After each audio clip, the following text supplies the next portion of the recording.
ଟଙ୍କା ନଦେଲେ ଖବର କରିବି ଆଉ ଖବର କରି ସୋସିଆଲ ମିଡ଼ିଆରେ ଭାଇରାଲ କରିବାର ଧମକ ଦେଇ ଏବେ ହରଡ଼ଘଣାରେ ଏକ ନିର୍ଦ୍ଦିଷ୍ଟ ଚ୍ୟାନେଲର ସାମ୍ବାଦିକ।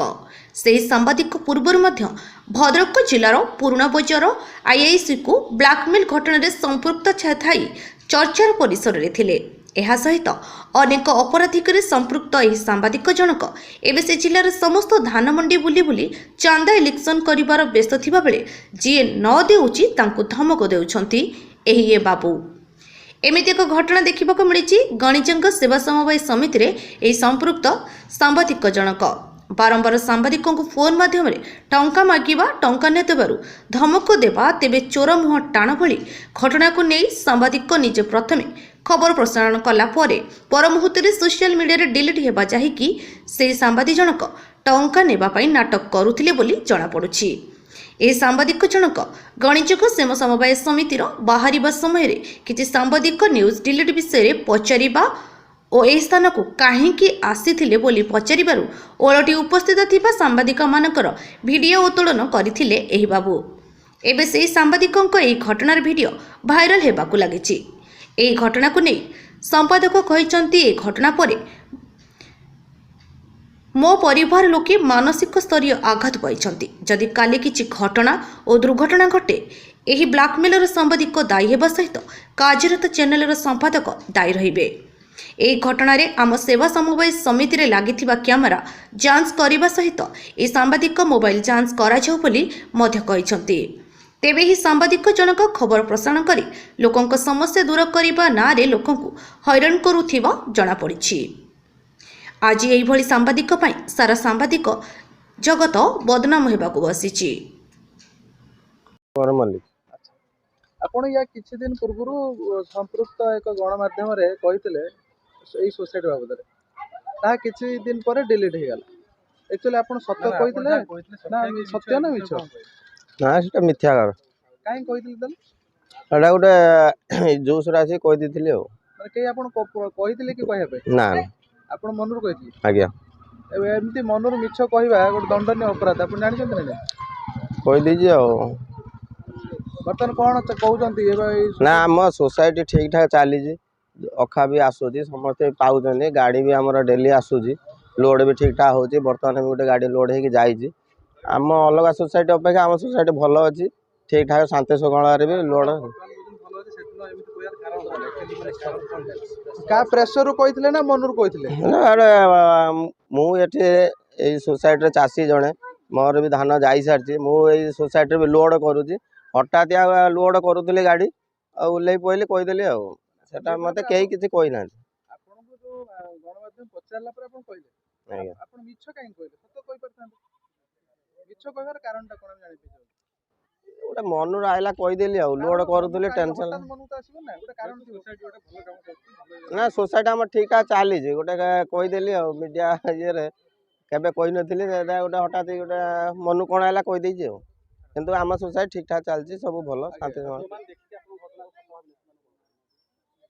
ନା ସେମାନଙ୍କୁ କହୁଛି ଏଟା ସବୁ ମିଥ୍ୟାର ଗୋଟେ ଜୋସ୍ରେ ଆସିକି କହିଦେଲି, ସେମାନେ କ୍ଷମା କରିଦେବେ।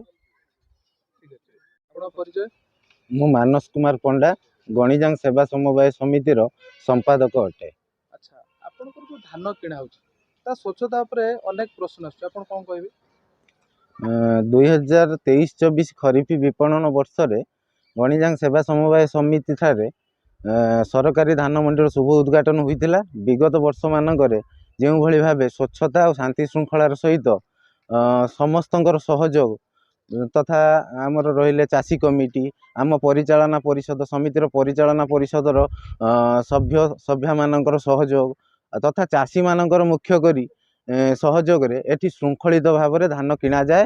ଏ ବର୍ଷ ମଧ୍ୟ ସେହିପରି ଅନୁରୂପ ପରିସ୍ଥିତି ହେଉଛି। କିନ୍ତୁ ବର୍ତ୍ତମାନ କିଛି ଦିନ ହେବ ସୋସିଆଲ ମିଡ଼ିଆରେ ଭାଇରାଲ ହେଉଥିଲା, ଜଣେ ଚାଷୀ ଯାହା ଆମକୁ ବକ୍ତବ୍ୟ ଦେଇଥିଲେ ସୋସିଆଲ ମିଡ଼ିଆ ମାଧ୍ୟମରେ, ଧାନ ଠିକ୍ସେ କିଣାଯାଉନି। ମୁଁ ପ୍ରଥମ କଥା କହିବି, ଭାରତ ଏକ ଗଣତାନ୍ତ୍ରିକ ରାଷ୍ଟ୍ର। ଆପଣମାନେ ଗଣମାଧ୍ୟମରେ ହେଉଛନ୍ତି ପ୍ରତିନିଧିମାନେ।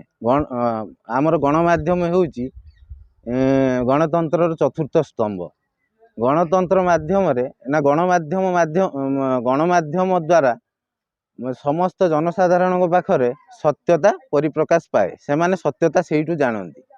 ଯଦି ଗଣମାଧ୍ୟମ ପ୍ରତିନିଧିମାନେ ମିଥ୍ୟା ଓ ଅପପ୍ରଚାରକୁ ପରିପ୍ରକାଶ କରିବେ ଆଉ ମୁଁ କିଛି କହିପାରିବି ନାହିଁ।